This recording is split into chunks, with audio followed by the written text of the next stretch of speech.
Mengalirnya dukungan pemberantasan korupsi di Lembata dipicu keberhasilan Kejaksaan Negeri Lembata yang meringkus 5 tersangka dalam 2 kasus dugaan korupsi selama kurun waktu 1 bulan.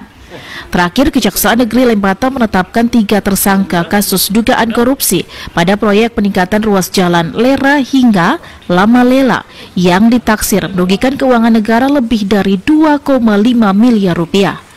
Sekretaris Lembaga Bantuan Hukum atau LBH Aldiras, Elias Keluli Making mengatakan pihaknya mengapresiasi upaya pemberantasan korupsi yang dilakukan aparat Kejaksaan Negeri Lembata di bawah komando Kajari Yupiter Selan.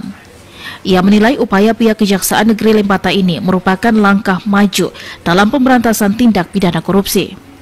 2 kasus beruntun yang telah sampai pada proses penetapan tersangka, menurut Elias cukup meyakinkan publik tentang keseriusan pihak kejaksaan dalam penanganan kasus korupsi di Lembata. Dalam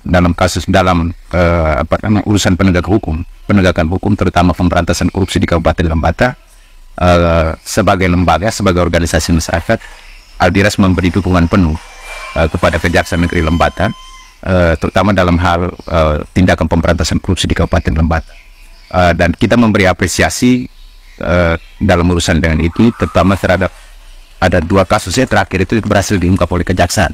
Dan kami juga, Aldiras juga berharap kita mencatat ada beberapa kasus yang sedang dilakukan pembaket, dan kita berharap itu segera tuntas, begitu.